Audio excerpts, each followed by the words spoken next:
What's going on, everyone? Welcome to another exciting episode of Forever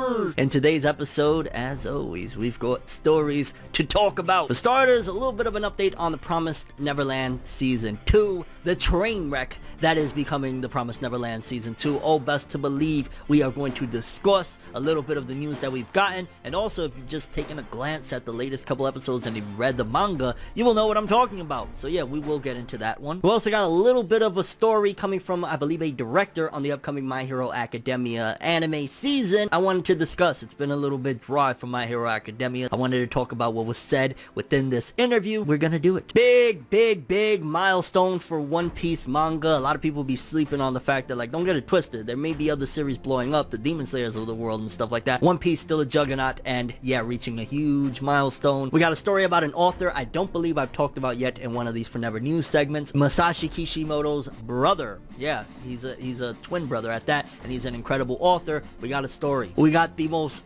awesome troll. One of the greatest trolls I think a mangaka has ever done. Gege Akutami, the author of Jujutsu Kaisen, just trolled the world in an interview. You're gonna be like, oh my gosh, that was great. We're gonna talk about that one. Like, we got a really horrible story here regarding some new Japanese laws that might come into play regarding copyright, where essentially you might have to pay to cosplay. Yeah, like, holy shit, that's so terrible. We got seemingly a response from MAPPA Studios that create Attack on Titan, Jujutsu Kaisen, but in regards to some of the backlash and criticism Attack on Titan Season 4, the final season, has had recently, we're gonna dive into that one. And we also got the colored in character design for Granola, the latest villain to grace the Dragon Ball Super franchise, so we're gonna talk about that one as well. And yeah, we've got a few stories to talk about. Without further ado, people, let's jump into another exciting episode of Forever News! The only news source that provides anything and everything anime and manga related. And we don't bore you, we get into it. Let's do it. Make your move. That's how it be, though. Okay, so if you remember a few episodes back on Forever News, we talked about The Promised Neverland Season 2 and how there was going to be some filler elements, anime exclusive, anime only things going down, but apparently it's been said that The Promised Neverland is going to be going original with Season 2 after Episode 4, and if you've been watching up until this point, the first 3 episodes, you will notice that in particular in Episode 3, and I'm trying to be as spoiler-free as I possibly can, that at the very least they rearranged. We don't know until we get Episode 4, and I'll make a full dedicated video when that happens, but the character that was supposed to appear in a certain part of Episode 3 is not there. It seems as though potentially they completely wrote the character out of the story, or they're rearranging things, but either way, he was not at the particular scene that he was supposed to be at. So that's one of the things that is already a red flag of, oh my gosh, they might be ruining The Promised Neverland Season 2. On top of that, that is not the only thing. Another scene that was supposed to happen, just imagine this, right? Because again, I'm trying to be spoiler free as I can be. Imagine Luffy not hearing about, oh, there's a One Piece out there, and he's just like a pirate for no freaking reason. He's like, I'm a pirate or some shit. That's something that was essentially excluded thus far, a conversation of knowledge that Emma is supposed to get that gives her an idea of an overall objective. That was also excluded from one of the recent episodes of The Promised Neverland Season 2. So, 2 major changes that is making me wonder what that's gonna go down. Like, I get it, they've said that The Promised Neverland Season 2, some of the, mangakas, the author in particular, is involved in some of these anime only moments and rearrangements and things like that. However, if it's, straight up writing characters out of the story, taking out major chunks and just changing big core pieces to the story, this is gonna be a train wreck, honestly. Like, I'm not gonna give a pass just because the mangaka is involved if it goes down a bad hill. So we gotta wait and see. I'm giving it one more episode before I make a full-on video talking about it, but based on the news that we got, that after Episode 4, it is going anime original completely, and then on top of that, a character's missing, a big main objective has not been mentioned that was supposed to be mentioned already. This could be very bad for The Promised Neverland Season 2.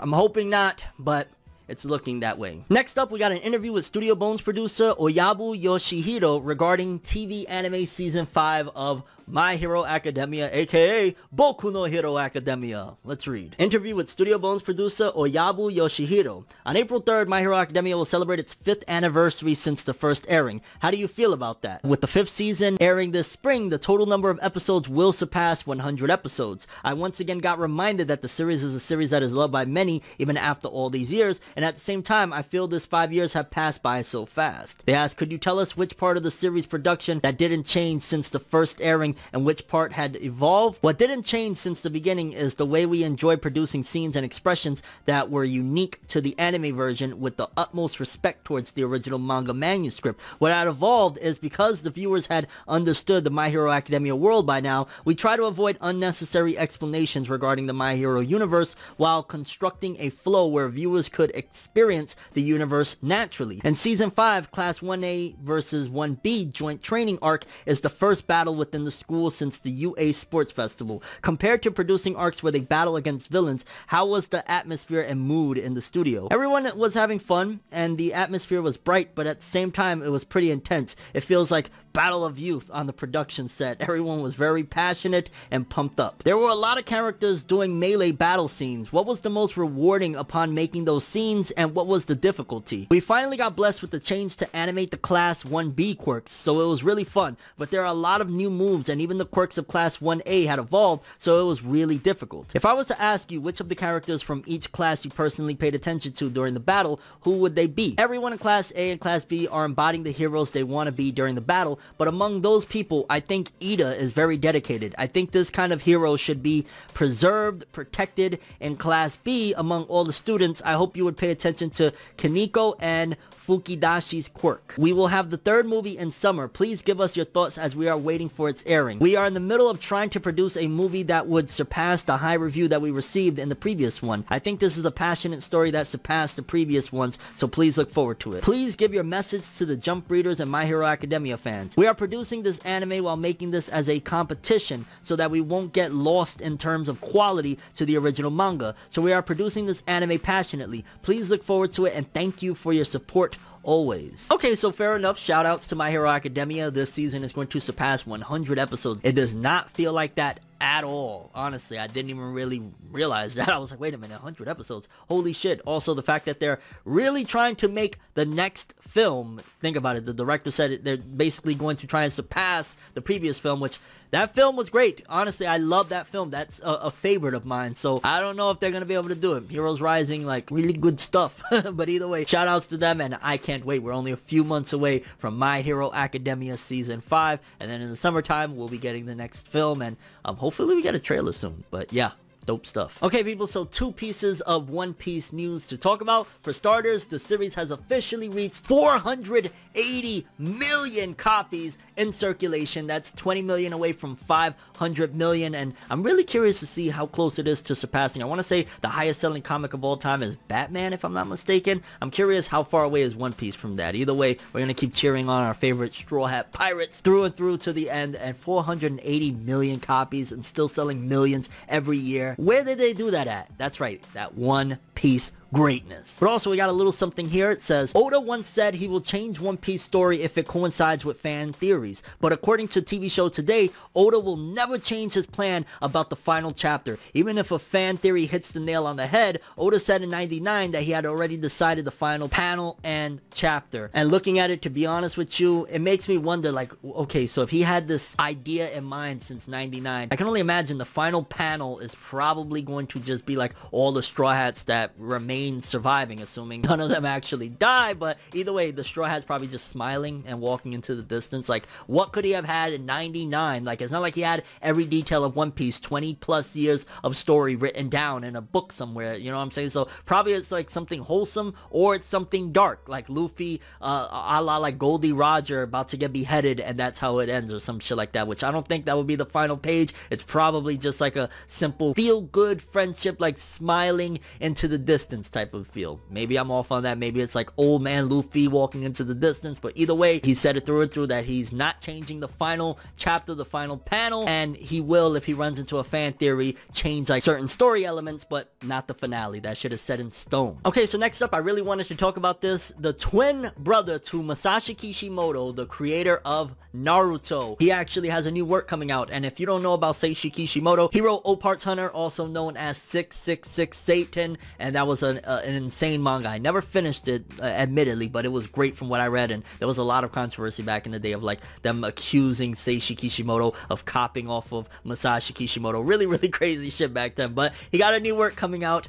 Let's read. Oparts Hunter's Seishi Kishimoto draws one-shot, launches new shonen manga this year. Dena's Manga Box app published a one-shot on Wednesday by Seishi Kishimoto titled Yobigami. The one-shot is based on a manga that appears in the second episode of the Oh My Boss Koi wa Besatsu de Love is a Supplement live-action TV series. The one-shot is credited to Kishimoto as Ukyo Arazome, a character in the show played by Natsuki Hane, who was the manga creator of Yobigami. The live-action series premiered on January 12th. Honestly, this looks really cool. Again, kind of looks a little like a Naruto, to be honest with you. And it also, holy shit, looking at the back character, it kind of looks like Sasuke with Karma and the Otsutsuki transformation happening. Seishi, you're doing it again! No!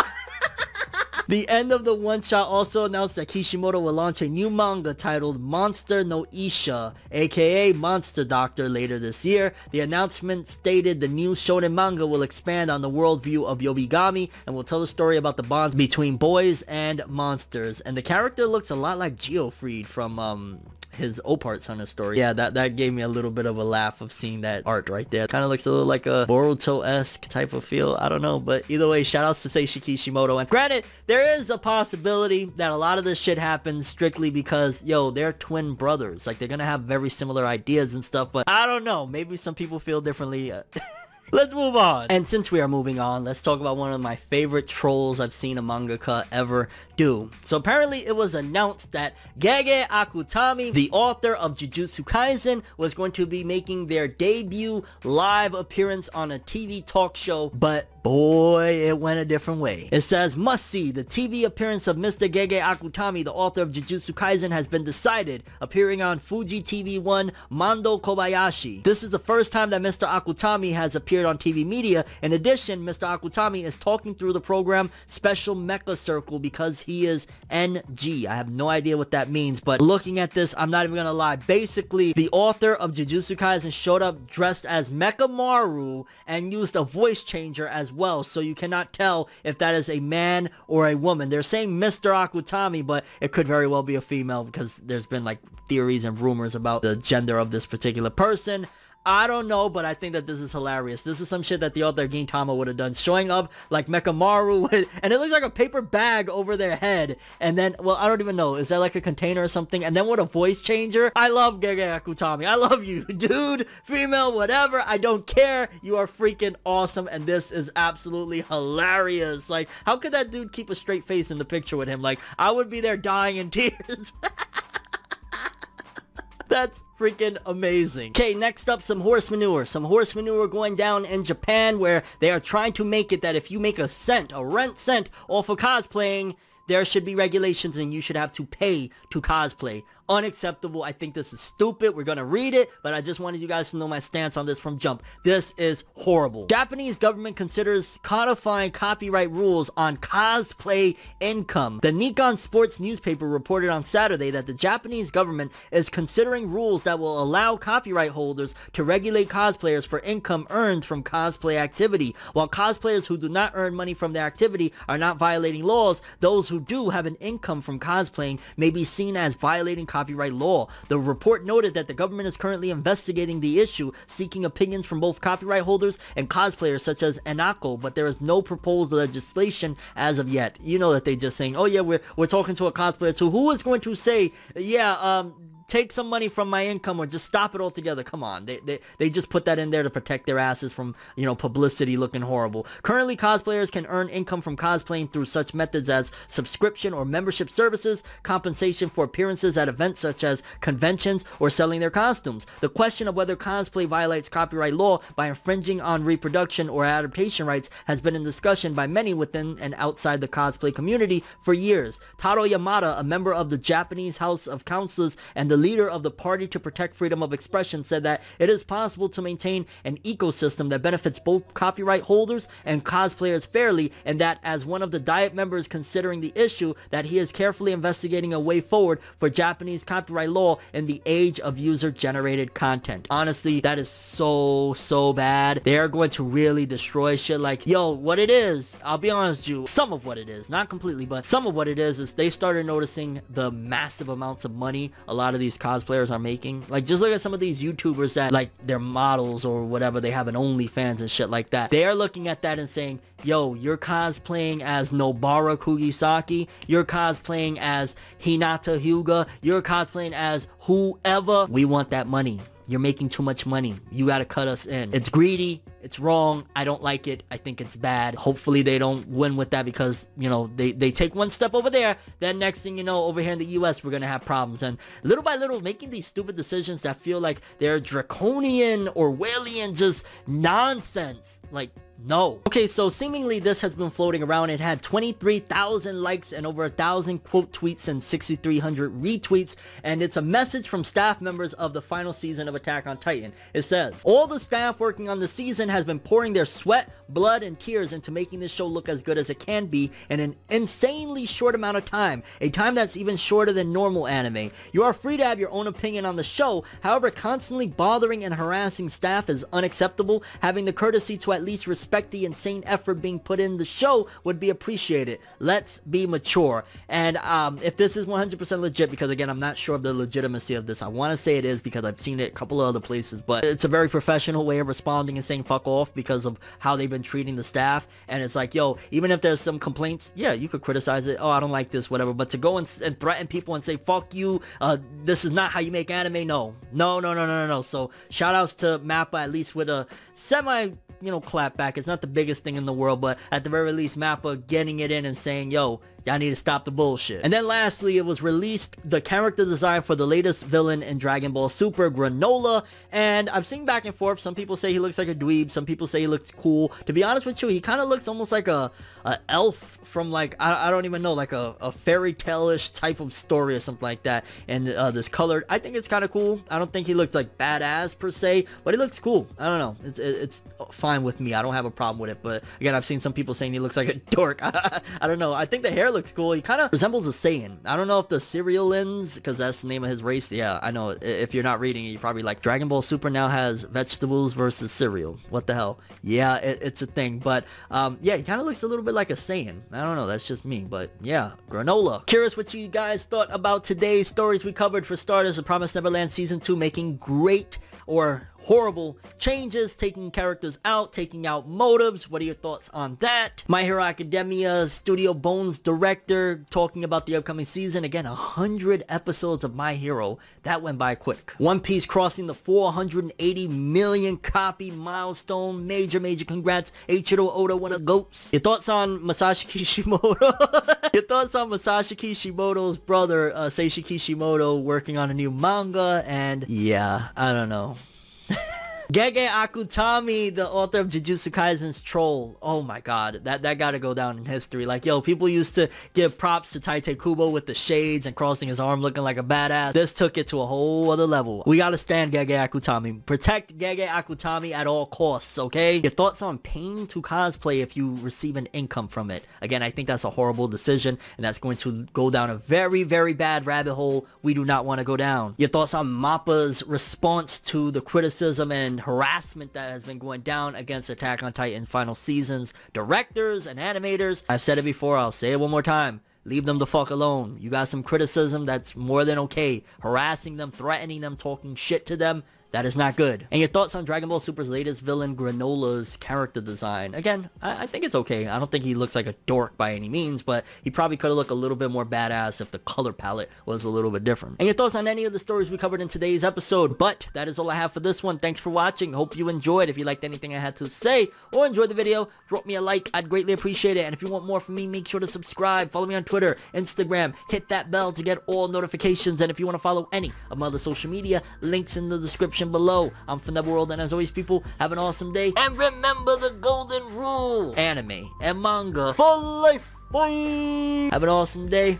Peace in. And you guys just watched another episode of Carnivorous News! Have an awesome day. It's nights like this, and times like this, that I can give another hit.